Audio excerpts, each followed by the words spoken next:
शम्स उद्दीन तुर्क पानीपती ने सवाल कर दिया, हुजूर फना किसे कहते हैं, बका किसे कहते हैं? हुजूर बोलते तो हैं लेकिन मतलब समझ में नहीं आता। साबिर पाक ने फरमाया वक्त आने पे जवाब दूंगा। जब विसाल का वक्त करीब आया, शम्स उद्दीन पानीपती को बुलाया, फरमाया सुनो, जब हमारा विसाल हो जाए, इंतकाल हो जाए, हमें गुस्ल देने की जरूरत नहीं, कफन पहनाने की जरूरत नहीं। कहा हमारे हुजरे का दरवाजा बंद कर देना, सब गैब से हो जाएगा। फरमाया मेरे जनाजे की नमाज भी कोई ना पढ़ाए। कहा हुजूर तब कौन पढ़ाएगा? फरमाया एक घुड़सवार आएगा और वो आकर के नमाज जनाजा पढ़ाएगा। अल्लाह अकबर। शम्सुद्दीन तुर्क पानीपती को सारी बातें याद थी। साबिर पाक कलियरी जब इस दुनिया ज़ाहिरी से पर्दा कर गए, हुजरे का दरवाजा बंद कर दिया गया, अंदर से पानी छलकने की आवाज आती रही, अंदर से गुस्ल की आवाज आती रही। थोड़ी देर के बाद जब पानी की आवाज शांत हुई तो दरवाजा खोला, देखा साबिर पाक को गुस्ल दिया हुआ है और आप कफन पहने हुए हैं।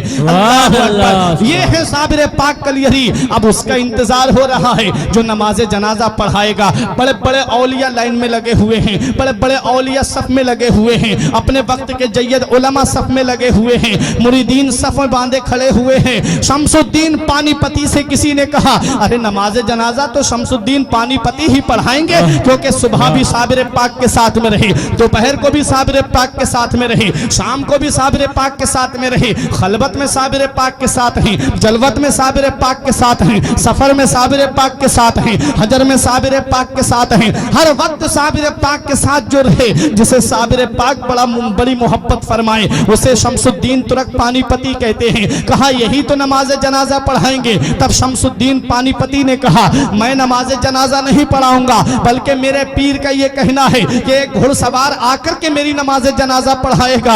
हजरात गिरामी, अब इंतजार हो रहा है उस घुड़सवार का। दूर धूल उड़ती हुई नजर आई। जब वो धूल करीब आई तो देखा कि घुड़सवार है, चेहरे पे नकाब पड़ी हुई है, मुसल्ले नमाज जनाजा पे खड़े हुए और नमाज जनाजा पढ़ा करके सवारी पे सवार होकर के जब चलने लगे, और जब घुड़सवार की सवारी थोड़ी बड़ी, तब शम्सुद्दीन तुर्क पानीपती ने दामन पकड़ के कहा आपको पता है किसकी नमाज जनाजा पढ़ा के जा रहे हो?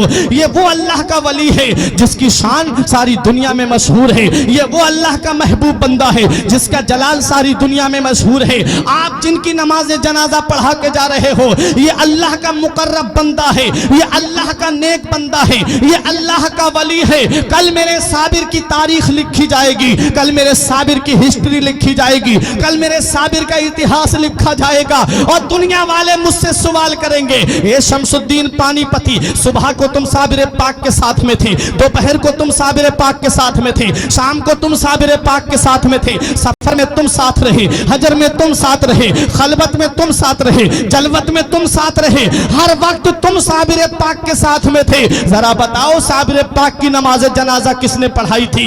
हुजूर मैं उनको क्या जवाब दूंगा? कल जब तारीख लिखने वाले मुझसे सवाल करेंगे साबिर पाक की नमाज जनाजा पढ़ाने वाले का नाम बताओ, जब इतिहास लिखने वाले मुझसे पूछेंगे साबिर पाक की नमाज जनाजा पढ़ाने वाले का नाम बताओ, तब मैं उनको क्या जवाब दूंगा? जब अदीब अपनी अपनी तारीखों में लिखेंगे तब मैं उनको क्या जवाब दूंगा? हुजूर या तो अपना नाम बता दीजिए या चेहरे से नकाब उठा दीजिए ताकि मैं चेहरा देख करके पहचान लूं। तब हम शम्सुद्दीन पानीपती के सामने घुड़सवार ने जब चेहरे से नकाब उठाया तो पैरों तले की जमीन निकल गई, आंखें खुली की खुली रह गई। कहा हुजूर मैं ये क्या देख रहा हूं? हुजूर चारपाई में कौन लेटा है और मेरी निगाहों के सामने कौन खड़ा है? तब मेरे साबिर कलियरी ने जवाब दिया ए शम्सुद्दीन तुम भूल गए, तुमने मुझसे पूछा था कि फना किसे कहते हैं और बका किसे कहते हैं। अरे तुमने मुझसे पूछा था कि फना और बका किसे कहते हैं। ये जो चारपाई में तुम लेटा हुआ देख रहे हो इसे फना कहते हैं और जो साबिर तुम्हारे सामने खड़ा है इसे बका कहते हैं। पता चला कि जो चारपाई में लेटा है वो रूहानी रूह का जलवा है और जो साबिर कलियरी सामने खड़े हैं उसे रूहानियत कहते हैं, उसे रूहानियत कहते हैं। रूह अलग होती है, रूहानियत अलग होती है। जिसे रूहानियत का मकाम मिलता है वो लोगों की इमदाद करता है, जिसे रूहानियत मिल जाती है वो लोगों की मुश्किलें दूर करता है, जिसे रूहानियत मिल जाती है वो जब जहां उनका चाहने वाला पुकारता है वो वहां पहुंच जाते हैं। तभी तो मेरे गौस ने फरमाया था नजर तो इला बिलादिल्लाही जमा का खरदालतिन अला हुक्म इत्तिसाली, मैं اللہ کے تمام شہروں کو ایسے دیکھ رہا ہوں جیسے کوئی اپنی ہتھیلی پر رائی کے دانے کو دیکھ رہا ہو۔ یہ کیا ہے؟ یہ روحانیت کا جلوہ ہے۔ جسے روحانیت مل جاتی ہے اس کا مقام بلند و بالا ہو جاتا ہے، جسے روحانیت ملتی ہے اس کی شان بلند ہو جاتی ہے، جسے روحانیت اس کی عظمت بلند ہو جاتی ہے، جسے روحانیت ملتی ہے اس کا مقام سریا سے بھی بلند ہو جاتا ہے۔ کہاں کہاں دیکھو گے روحانیت والوں کو؟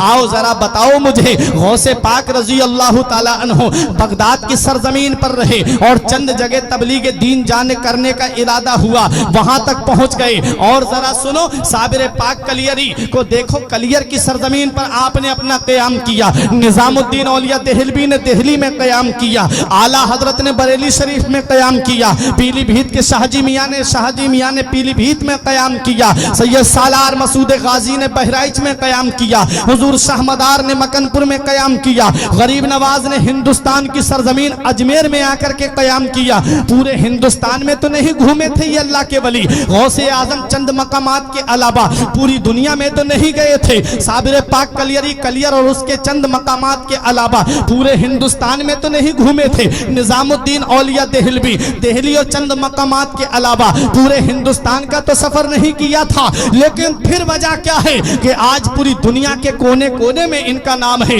دنیا کے ہر گوشے میں ان شخصیتوں کا نام ہے۔